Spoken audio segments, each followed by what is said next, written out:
Première. Bonsoir, merci de nous faire confiance et bienvenue dans ce nouveau numéro de Politique Première qui reçoit ce lundi Jean-Luc Mélenchon, député européen, président du parti de gauche et candidat à l'élection présidentielle avec qui nous aborderons le rendez-vous de 2017. Nous verrons avec lui les grandes lignes de son programme. Il nous dira quels sont ses rapports avec le Parti socialiste. La page est-elle tournée ou reste-t-il encore une place pour un accord en vue d'augmenter les chances de victoire de la gauche en 2017? Jean-Luc Mélenchon, bonsoir et merci d'avoir répondu à notre invitation. Merci, bonsoir. Une petite précision, je suis le candidat de la France insoumise. Je ne suis plus le dirigeant du parti de gauche depuis déjà 2 ou 3 ans. Mais en effet, je suis candidat à l'élection présidentielle. La précision est faite et c'est tant mieux. La course à l'Élysée passe nécessairement par la case Outre-mer. Pas nécessairement, on peut très bien ne pas s'en soucier, et c'est souvent ce qui s'est produit, ou bien y figurer sans s'y attarder davantage intellectuellement. Mais je crois que la première des choses à dire, c'est que c'est bien que plusieurs candidats d'opinions diverses et même opposées se soucient de l'outre-mer et y viennent. Après, ce qu'ils en feront, on verra. Quant à moi, l'outre-mer est un exercice particulier. Bon, je ne découvre rien. Ce n'est pas la première fois que je viens en Guadeloupe, c'est pas la première fois que je vais en Martinique. J'ai fait la connaissance de la Réunion, de la Nouvelle-Calédonie, Kanaki, que sais-je. J'ai beaucoup tourné dans les outre-mer, donc intellectuellement, l'outre-mer est je le regarde différemment d'autres. C'est une loupe, l'outre-mer. Les îles sont des loupes. Elles montrent en gros, en fort, des traits que l'on ne voit pas en métropole, mais qui existent pourtant. Il y a donc une situation commune que une île révèle, fait monter en puissance. Bon, par exemple, je parle d'autonomie alimentaire. Chez mon projet, c'est que l'ensemble de nos îles soient en autonomie alimentaire, ce qui nécessiterait un redéploiement de l'agriculture tout à fait considérable. Mais si vous y réfléchissez, en Outre-mer, tout le monde comprend. Je vois à vos 2 visages que, vous n'êtes pas vraiment surpris par l'idée qu'on propose d'être autonome alimentairement. Imaginez-vous que je dise la même chose en Corrèze ou en Lozère. Ils me regarderaient en disant « mais qu'est-ce qui lui prend ?» Et je suis obligé de dire les choses autrement et plus pédagogiquement avec eux. Je dois leur dire « nous devons relocaliser la production agricole », la même chose que ce que je dis ici. Mais à eux, ça leur paraît étrange. Ils n'ont pas compris les nécessités qui s'imposent à eux, comme elles s'imposent à l'outre-mer depuis toujours. Alors, puisque je suis parti à vous le dire, je fais 2 choses en venant ici. La première, c'est ce que je viens de vous dire, regarder en gros et en grand les problèmes que j'essaye de régler avec les mêmes mots partout sur le territoire. Mais surtout, je suis venu demander de l'aide pour 2 choses. De l'aide pour terminer la rédaction du programme. J'ai déposé sur le site JLM 2017 un document de travail, donc on peut aller le voir. On peut y contribuer, y participer. Toutes les personnes que je rencontre, quels que soient leurs engagements politiques, que ce soit les associations qui sont venues me chercher à l'aéroport l'autre jour, ou bien quelqu'un comme monsieur Jacques Bongou, le maire de la commune de Pointe-à-Pitre, qui n'est nullement engagé politiquement avec moi, je l'ai sollicité, ainsi que son équipe municipale, pour avoir son avis sur ce document.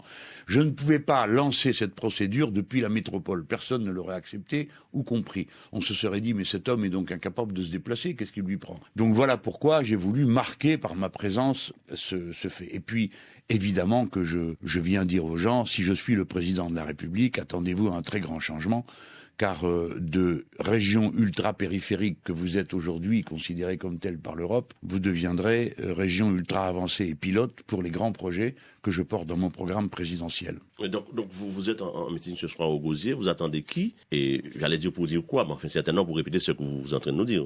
Ce soir, ceux qui ont envie de m'entendre, nous étions aux alentours de 500 en Martinique. Je ne doute pas qu'il y a en Guadeloupe un intérêt aussi pour mon discours. Je vais développer d'une manière étendue. Vous savez que mon discours dure à peu près 1h15, parfois à peine plus.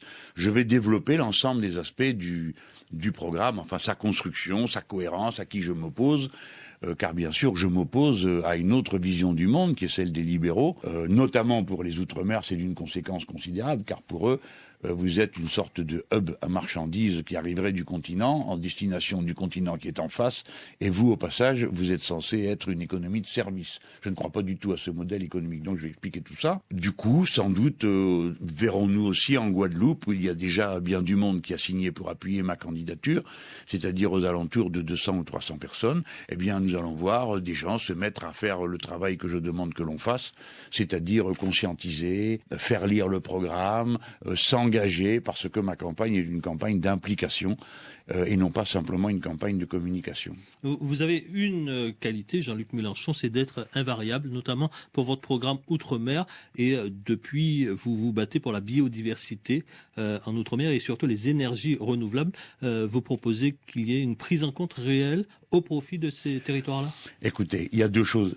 Les gens ont été gavés de promesses et les mots ont été défigurés à force d'être employés dans tous les sens. Je vous prends un exemple. Vous entendez sans cesse parler de développement endogène. On se demande ce que ça veut dire, mais on en connaît la signification. Ça signifie un développement à partir du territoire lui-même. Bien, tout le monde dit ça. Sauf que les uns vous disent, vous ouvrez une cabine de marchands de journaux sur le port, c'est du développement endogène. Vous proposez un emploi qui produit quelque chose, c'est aussi du développement endogène. Donc il faut dire ce que l'on compte faire. Et là, vous me prenez sur la question des énergies, et vous avez raison. On ne peut pas imaginer le développement, de quelque façon qu'on prenne le problème, si on continue à penser qu'on va le faire avec les énergies fossiles, c'est-à-dire avec du pétrole, de surcroît que l'on importe. C'est une situation absolument inouïe, mais très française.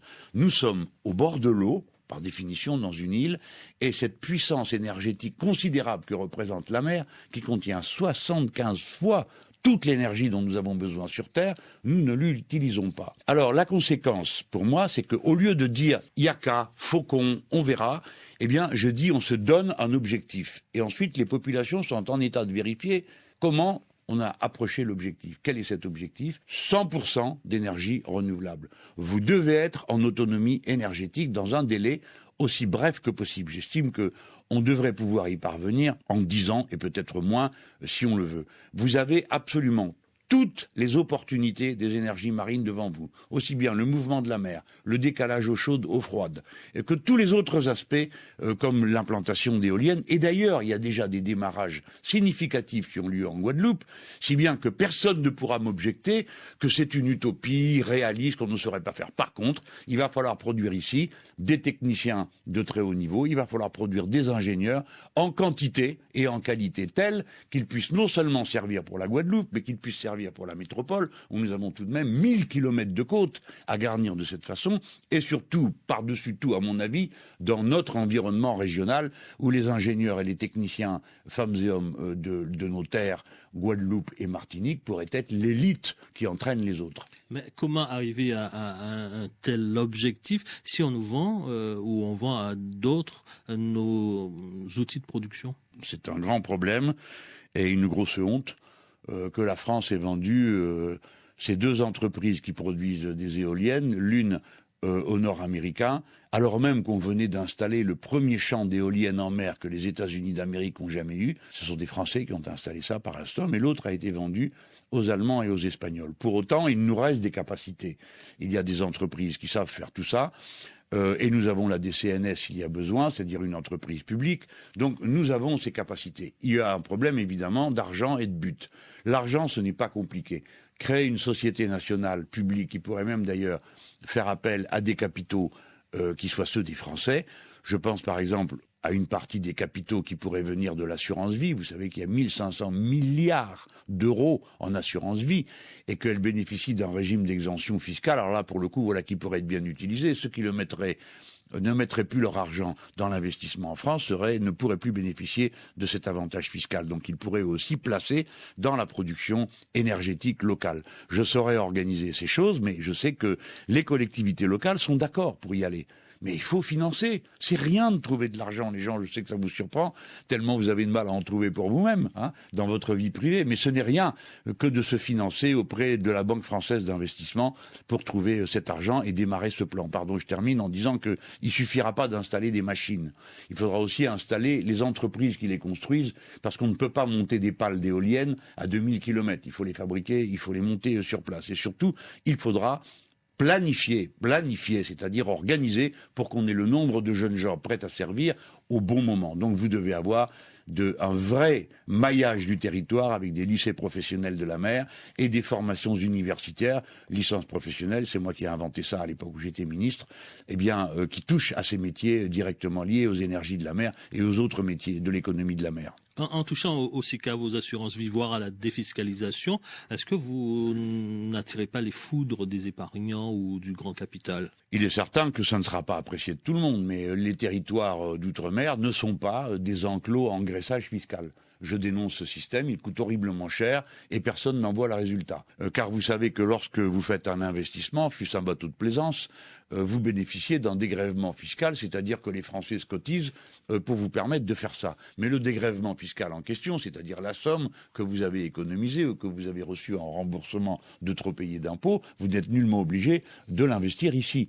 Ce qui est donc une aberration. Si bien que c'est la Cour des comptes qui a dit que cet argent, il n'était prouvé d'aucune façon qu'il ait atteint les objectifs que ses inventeurs avaient imaginés.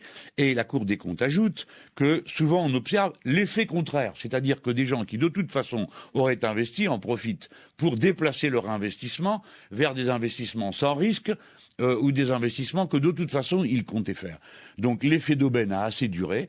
Je ne suis plus d'accord pour que l'on déverse des quantités pareilles d'argent dans des poches privées. Je préfère dire que cet argent sera directement soit remis aux collectivités, soit entré dans des grands plans d'équipement que nous déciderions en commun pour les mettre en œuvre. Nous venons de parler à l'instant de l'énergie de la mer. Bon, voilà un exemple. Mais après, je vous cache pas que je vis très mal des situations comme celle de la centrale de Bouillante. Est-ce que vous pouvez me dire pourquoi on l'a privatisée ? Est-ce que quelqu'un est capable de m'expliquer pourquoi on privatise la première centrale thermique de cette nature que notre pays sait faire ? Et on le vend à des gens qui achètent l'entreprise ainsi que les brevets. Eh bien, c'est inacceptable. C'est inacceptable. C'est le patrimoine commun des Français.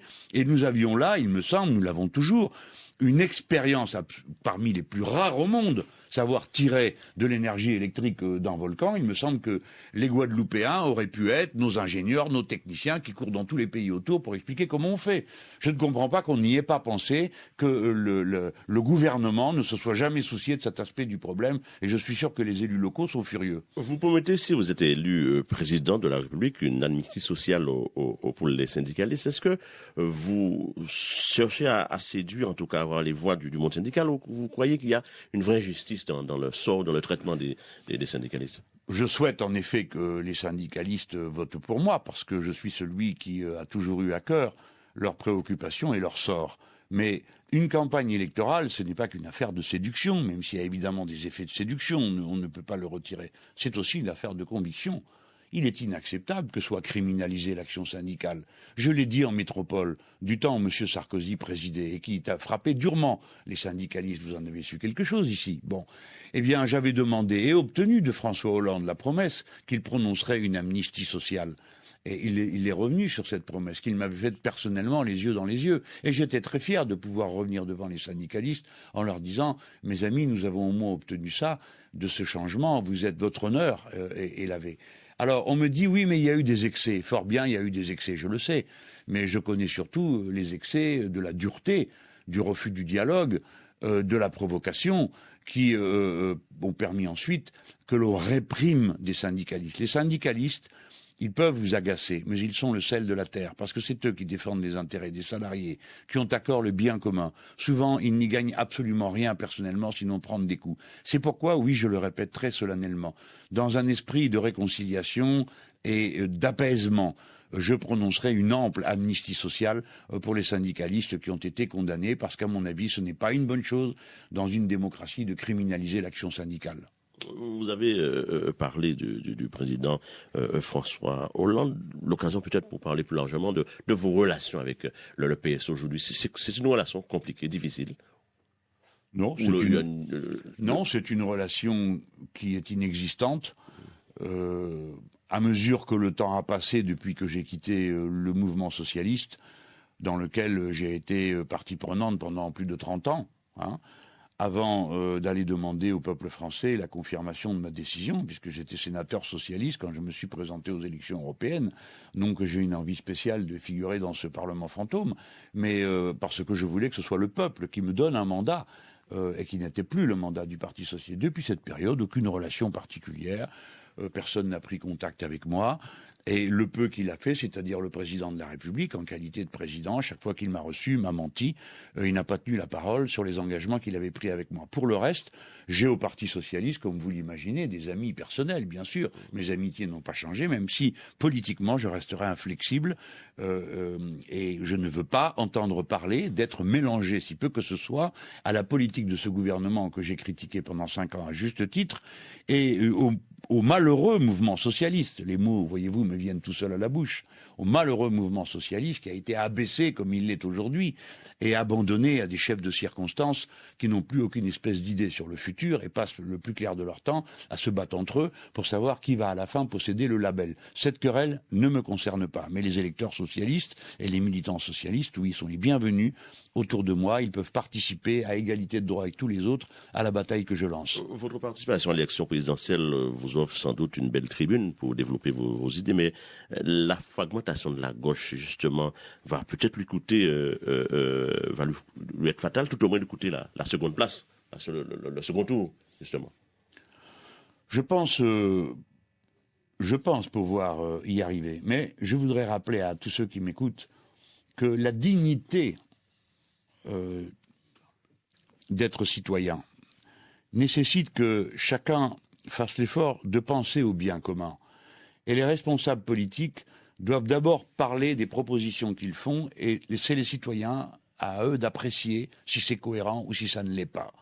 Ça ne peut pas être une ruse, des combines qui verraient que, par exemple, tout d'un coup, après avoir critiqué pendant 5 ans le gouvernement du PS, après avoir critiqué des mesures aussi absurdes que la loi El Khomri, imposée à coup de 49.3 alors que ni le peuple ni les élus n'en voulaient, avoir combattu le thème de la déchéance de la nationalité, qui est une sorte d'abomination venue directement de l'extrême droite, que pour des raisons tout à fait farfelues, le président de la République avait décidé de faire adopter. Eh bien, imaginez-vous qu'après avoir vécu toute cette opposition, tout d'un coup, par arrangement électoral, je décide de me mêler à eux et éventuellement de participer à une élection dans leur congrès qui va avoir lieu à la fin du mois de janvier pour éventuellement être leur candidat. Qui pourrait croire que je serais là sincèrement? Et à l'inverse, écoutez franchement, regardez-moi, écoutez-moi les gens. Vous imaginez Monsieur Valls en train de dire « Ah bah oui, finalement, Mélenchon a gagné la primaire du Parti Socialiste, je vais voter pour lui. » Mais tout le monde éclatait de rire en disant « Mais vous êtes des complices, vous êtes des gens sans parole. » Vous voulez vraiment finir avec le PS, quoi. Donc,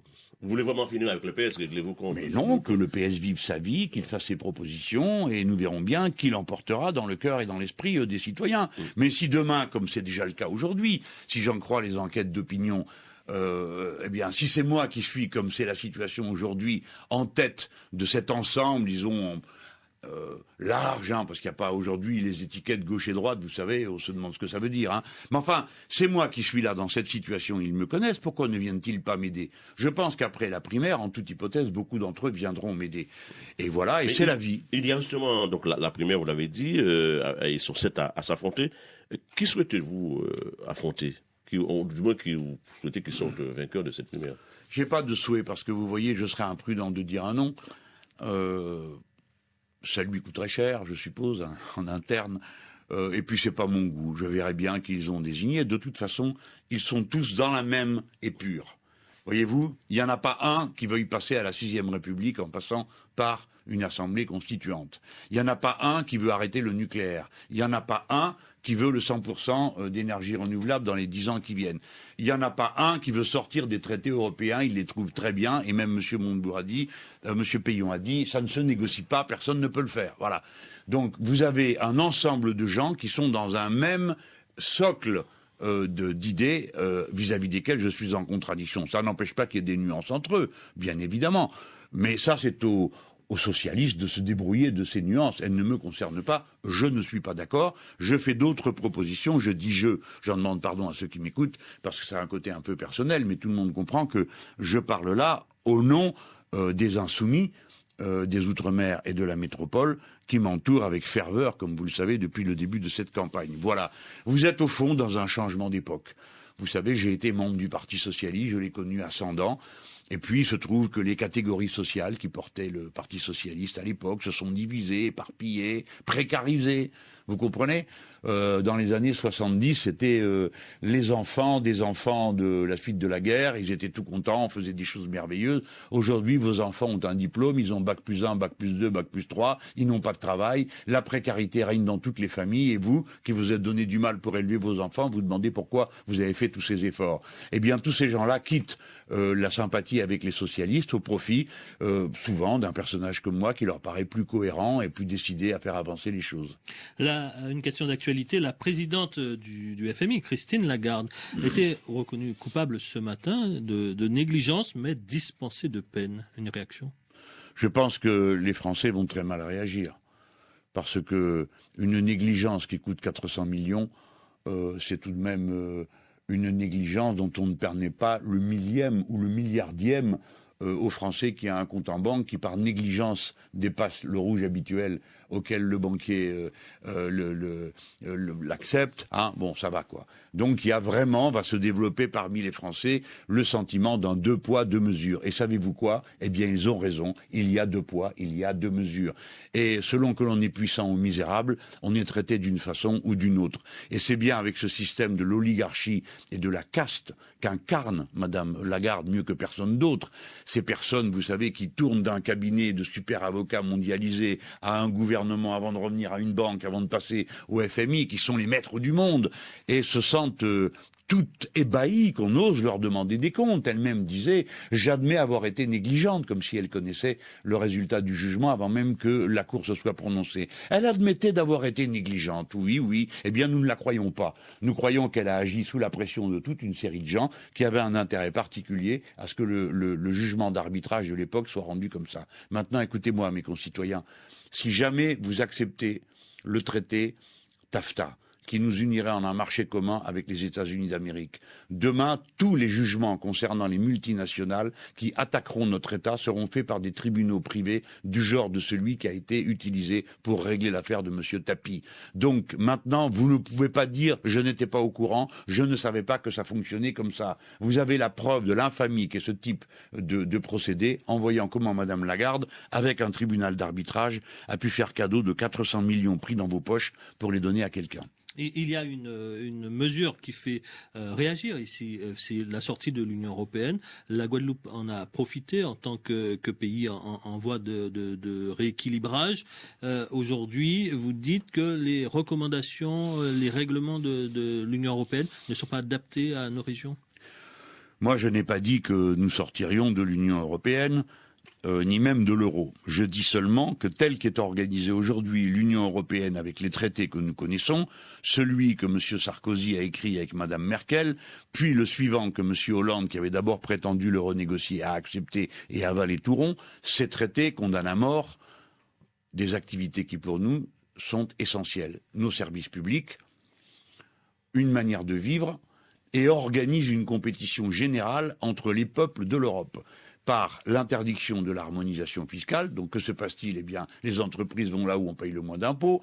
Par l'interdiction de l'harmonisation sociale, alors que se passe-t-il ? Eh bien, les entreprises embauchent des travailleurs détachés, pris dans des pays où ils coûtent moins cher qu'ailleurs. Donc vous voyez bien que si on continue comme ça, on va tout détruire. Cela convient au modèle économique allemand, parce qu'il est fait par et pour les retraités, de haut niveau qu'il y a en Allemagne, de haut niveau de salaire, n'est-ce pas ? Mais ça ne convient pas à une nation jeune comme la nôtre qui a besoin d'investissement public. Donc, ou bien on change ces traités, ou on s'en va. Mais j'admets qu'il y a dans mon propos une part de menace qui est extrême, qui est destinée à montrer mon état d'esprit. Les gens qui me voient et me connaissent ou me devinent à travers ma manière de m'exprimer comprennent que je suis réellement capable de faire ce que j'ai dit. Donc ça oblige tout le monde à réfléchir. La France ne peut plus continuer à être traitée de cette manière-là. Quant à vous, les soi-disant RUP, parce que c'est comme ça qu'on vous appelle, les régions ultra-périphériques. Pour moi, vous êtes ultra-centraux. Pour eux, vous êtes ultra-périphériques. Pour moi, ce qui est ultra-périphérique, c'est Vilnius en Lituanie et pas Pointe-à-Pitre. Vous me comprenez. Si vous continuez dans cette voie, si vous acceptez de continuer dans cette voie, même en vous défendant correctement, comme le font vos députés européens que j'ai sous les yeux, M. Younous Omarjee, qui est assis à côté de moi, même en vous défendant correctement, vous serez détruits. Parce que le modèle économique qu'ils ont prévu, c'est de faire de vous des passerelles de marchandises que l'on va déverser sur le continent qui est en face. en raison de quoi, et pour l'obtenir, on fera tomber tous les droits de douane pour que les autres qui sont en face puissent éventuellement amener leurs marchandises ici. Il ne vous restera plus rien que vos yeux pour pleurer. Donc vous devez absolument changer ce régime. Eh bien, c'est ce que je propose de faire. Vous avez parlé au début de l'entretien d'autonomie alimentaire. Quel type de rapport préconisez-vous entre l'outre-mer, d'une manière générale, et singulièrement la route entre la France et nous? Emmanuel Macron, qui vous a précédé, pense que la Guadeloupe n'a pas besoin d'être bibounée à coups d'aide, mais à mettre sous la voie de l'émancipation. Vous en pensez quoi, vous? Eh bien, je le félicite. Ce sont des très belles expressions, mais je redoute que les méthodes économiques que lui propose conduisent à un résultat pareil, puisque c'est un libéral. Donc il va vous dire que vous devez être compétitif, flexible, et tous ces beaux mots ne veulent dire qu'une seule chose: vous devez produire davantage à moins cher. Bon. Vous l'avez sans doute dû l'écouter, parce qu'effectivement il a dit ça. Oui, je l'ai pas écouté. Écoutez, je le sais d'avance, parce que c'est l'espèce de mantra, comme on dit, espèce de récitation, comme une prière, vous savez, du libéral. Il peut être n'importe où dans le monde, il dit la même chose, en nous accusant nous de vouloir tout niveler. Mais eux, quel que soit le pays, quel que soit l'endroit, ils proposent toujours les mêmes solutions, et je fais observer qu'elle ne marche pas. Montrez-moi un endroit où ça marche. Montrez-moi un pays qui s'est développé avec des méthodes pareilles. Ça n'existe pas. Sauf les paradis fiscaux, sauf les États parasites. Mais sinon, les gens normaux qui veulent vivre dignement de leur travail n'y sont arrivés nulle part. Donc, M. Macron renouvelle un vieux discours avec, en les faisant passer par de jeunes lèvres. Cela peut paraître sympathique, mais ça ne suffit pas. Nous ne vivons pas que d'apparence. Quelles sont vos propositions à vous, concernant le rapport France et nous, la France et nous? Quoi, la métropole et l'outre-mer, la France, c'est la métropole, nous sommes en France ici quand même. Alors, quels doivent être les rapports? Eh bien, il faut que ce qu'on fait à un endroit ou à l'autre profite à tous. On ne peut pas rester dans cette mentalité qui regarde l'outre-mer comme si c'était des zones assistées, parce que c'est comme ça qu'on dit maintenant, avant on disait solidaire. Et puis un régime un peu spécial, compte tenu des tendresses que l'on a, et bien alors du coup on se rembourse en donnant des avantages fiscaux absolument incroyables. Je suis contre tout ça, je vous l'ai dit tout à l'heure. Moi j'en appelle, je ne suis pas venu ici pour séduire, même si je le fais un peu, je suis venu non seulement pour convaincre, mais pour enrôler.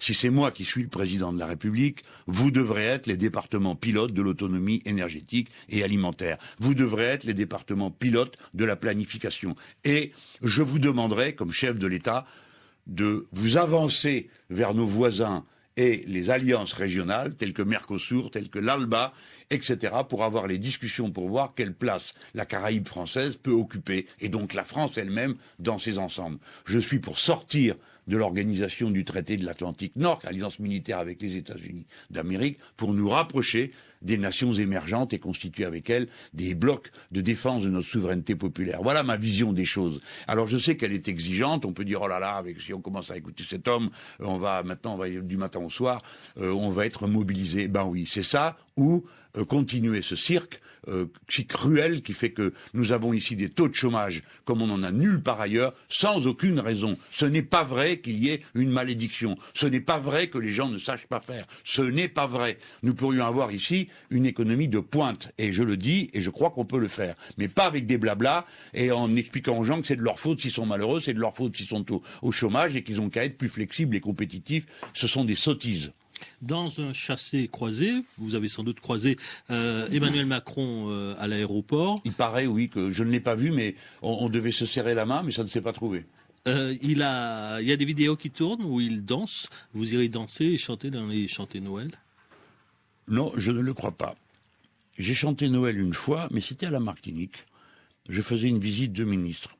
Et j'ai trouvé qu'il y avait quand même beaucoup de chants religieux, et ce n'était pas très convenable pour un ministre de l'enseignement professionnel. On pouvait considérer que mon attitude aurait été un problème pour la laïcité. J'aurais volontiers chanté Noël, mais ça ne s'est pas trouvé. Mais pour être honnête et vous répondre bien franchement, je ne suis pas très, goûteux de démonstrations qui font en quelque sorte enfoncent l'image d'un outre-mer voué au folklore.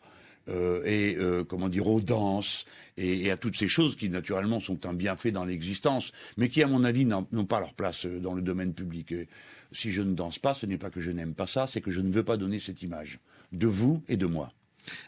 Pour revenir à l'Union européenne, il y a des militants de votre tendance politique en Guadeloupe qui veulent changer de statut au niveau de l'Union européenne, devenir PTOM, pays et territoire d'outre-mer.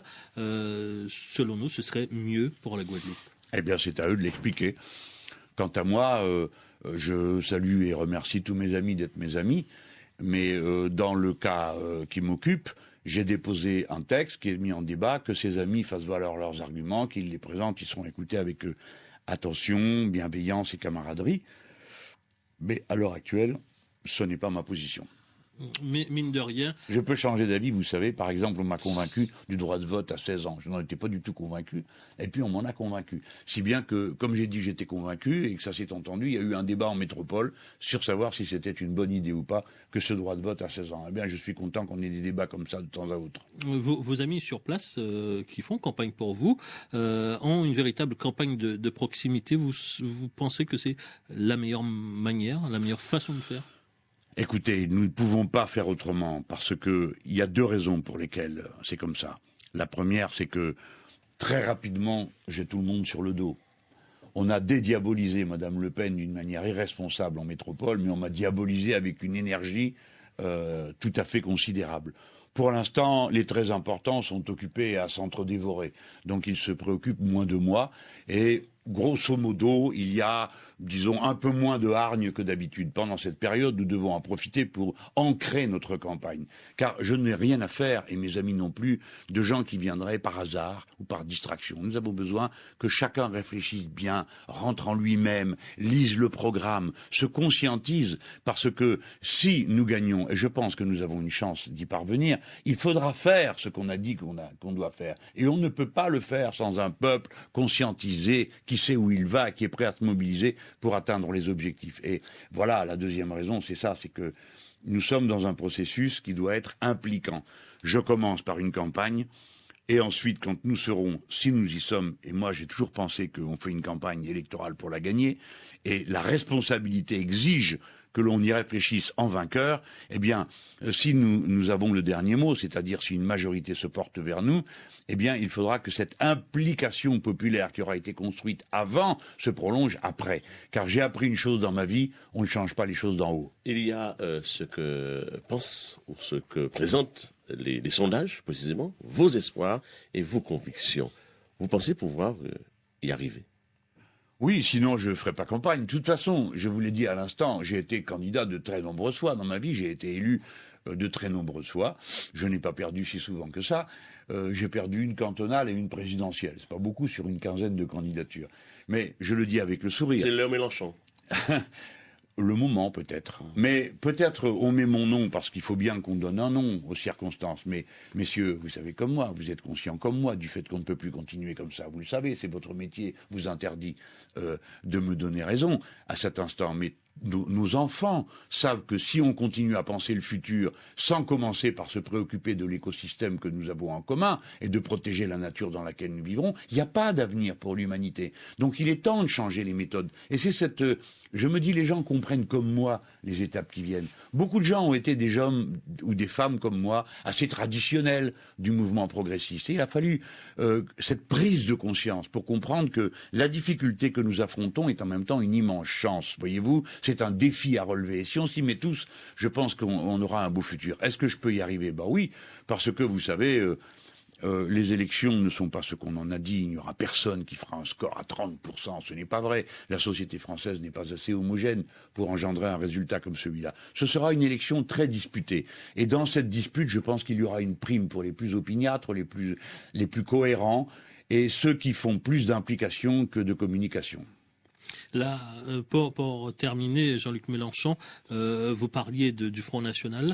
Même en Outre-mer, il y a une sorte de dédiabolisation. Marine Le Pen était en Guyane, elle est allée à Mayotte. C'est cette sorte de dédiabolisation. Est-ce que c'est un verrou qui a sauté ? Clairement, la tâche lui a été facilitée d'une façon que j'estime irresponsable. Après, s'il vous plaît, on ne va pas en faire non plus le grand méchant loup des élections, parce que ça, c'est le tripartisme, vous savez, ça les arrange, les deux autres. Alors les Républicains ou le Parti Socialiste, de toute façon, ils font la même politique européenne, ça change pas grand-chose. Alors, ils vous font peur. Ouh, voici Madame Le Pen. Alors, si Madame Le Pen est en tête, le deuxième, quoi qu'il fasse, il est élu. Si bien qu'on a transformé une élection à 2 tours en une élection à 1 tour par peur du diable. Bon, ne tombons pas dans le panneau. Discutons des propositions de Madame Le Pen pour ce qu'elles sont. Et critiquons-les de l'intérieur. Voilà une dame qui dit qu'elle est favorable. J'entends des journalistes, vous l'avez vu comme moi, un journaliste sur TF1 me dire « Mais vous dites comme elle qu'il faut augmenter les salaires. » Mais c'est elle-même qui dit qu'elle n'est pas pour l'augmentation du SMIC. On dit « Mais vous dites comme elle la retraite à 60 ans. » Oui, moi je dis la retraite à 60 ans. Mais elle non. Elle dit « On verra si on peut. » Je vous connais la réponse d'avance, elle ne pourra pas. Pourquoi ? Parce qu'il faudrait imposer pour que la retraite à 60 ans puisse être financée, en quelque sorte par la force, que les femmes soient payées autant que les hommes. Vous m'entendez, vous autres qui m'écoutez ? C'est-à-dire que si l'on pratique l'égalité salariale, eh bien, la retraite à 60 ans est financée. Voilà, elle ne le fera jamais, tout ça. C'est pas sa vocation à elle. Ce sera le mot de la fin. Merci, Jean-Luc Mélenchon, une nouvelle fois, d'avoir répondu à notre invitation. Excellente soirée à tous. Merci de m'avoir reçu.